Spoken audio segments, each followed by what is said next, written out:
My name is Daniel Miller, and for most of my life, I believed every strange story had a logical explanation. Ghosts, just shadows. Demons, just fear. Haunted places, nothing but old buildings and overactive imaginations. That was before I drove down Route 66 on a night I can never forget. A night that still follows me. A night that stole something from me. And if you are listening to this story after midnight, you might want to stop now. Because some stories are not meant to be heard. 3 years ago, I worked as a long-haul truck driver. I transported cargo across several states, often driving alone through deserted highways for hours. The loneliness never bothered me. In fact, I enjoyed it. The road was peaceful, predictable, safe. At least, that's what I thought. One October evening, I was transporting electronics from Oklahoma to Arizona. The weather forecast predicted heavy rain, but deadlines don't care about weather. So I left anyway. By 11 p.m., the rain had become a violent storm. Lightning flashed across the sky every few minutes. The road ahead appeared and disappeared in brief white flashes. The radio had died an hour earlier. No signal, no music, no voices. Just the sound of rain hammering against the windshield. I remember checking the GPS. It showed nearly 80 miles until the next town. Nothing but empty highway between me and civilization. That's when I saw him. A man, standing alone on the side of the road, in the middle of nowhere, at midnight, during a storm. He wore a long black coat that hung almost to the ground. His head was lowered, his face hidden. At first, I assumed he needed help. Maybe his car had broken down. Maybe he was stranded. As my truck approached, he slowly lifted his arm, thumb out, asking for a ride. Every instinct told me to keep driving.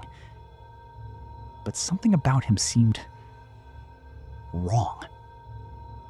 Not dangerous. Just wrong. Like he didn't belong there. Like he wasn't supposed to exist. Still, I felt guilty leaving him, so I slowed down. The moment I stopped, he walked toward the truck. The strange thing was, I never saw his feet move. The distance between us simply disappeared. 1 second, he was 20 yards away. The next second, he was standing beside my door. I rolled down the window slightly. "Need a ride?" I asked. The man looked up. I wish he hadn't. His eyes were pale gray, not white, not blind, just gray, like storm clouds, like dead ash. He smiled, a thin smile that showed no warmth. "No one should travel alone tonight," he said. His voice sounded strange, not deep, not high. I should have driven away. Instead, I unlocked the passenger door. The man climbed inside. The temperature immediately dropped. My windows fogged over, and an awful smell filled the cabin. Wet soil, rotting wood, and something else. Something I couldn't identify.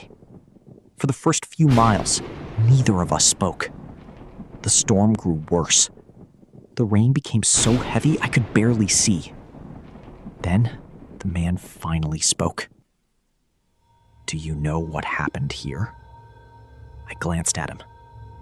"What do you mean?" "This road." His smile widened. "So many people died here." I laughed nervously. "Every highway has accidents. not accidents. He turned toward me. They were taken. A chill crawled down my spine. What are you talking about? The man stared out the windshield. The darkness beside the road. I looked. There was nothing there. Just rain, trees, and shadows. Then he whispered something. Something I still hear in my nightmares. It follows lonely travelers. The truck suddenly shook violently. The steering wheel jerked. I nearly lost control. When I regained focus, I saw something standing among the trees. A figure. Tall. Impossibly tall. At least 10 feet high. Watching us. Lightning flashed, and it vanished. I slammed the brakes. The truck skidded sideways. "What the hell was that?" I shouted. The passenger remained calm. "You saw it." I stared at him. "Saw what?" His smile disappeared. "The thing that saw you." I wanted him out of my truck. Immediately. Every survival instinct screamed at me. I grabbed my phone. No signal. Nothing. The passenger chuckled softly. "It won't help." I looked at him. "What won't help?" Calling for help. The cabin suddenly became colder. My breath formed visible mist. Then the radio crackled to life. Static exploded from the speakers. A distorted voice emerged, barely understandable. "Don't let him stay." The voice repeated itself, over and over. "Don't let him stay. Don't let him stay. Don't let him stay." I turned off the radio. The voice continued. The radio was off, but the voice continued, coming from everywhere, inside the truck, inside my head. I slammed on the brakes again. The truck stopped. I pointed toward the door. "Get out." The man looked disappointed. "You shouldn't do that." "Get out!" Slowly, he opened the door. Rain poured inside.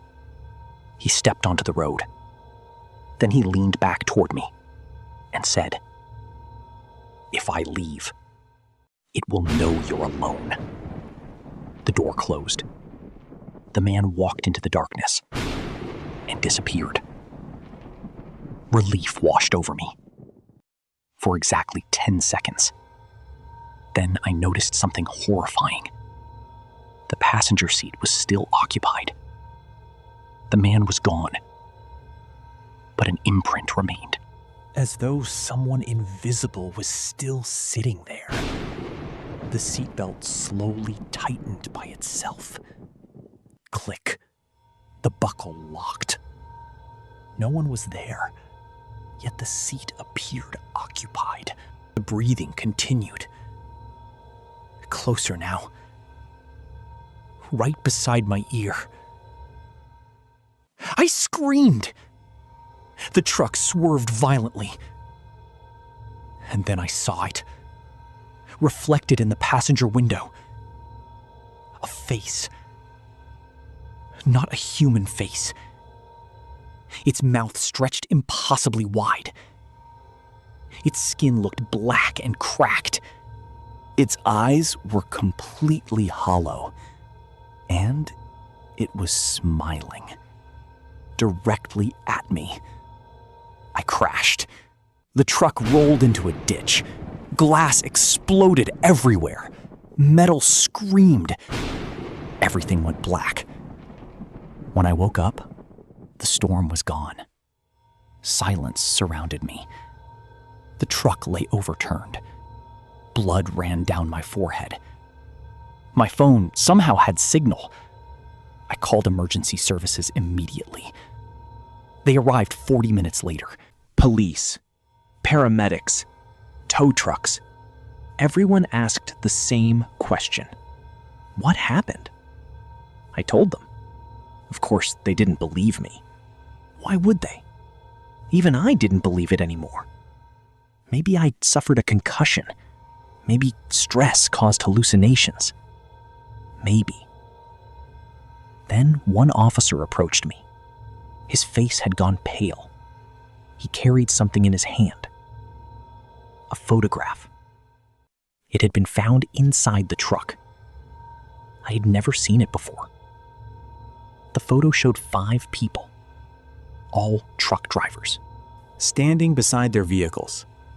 The picture looked decades old, black and white, weathered, damaged. On the back was a date, October 31st, 1963, and a handwritten message, last known victims.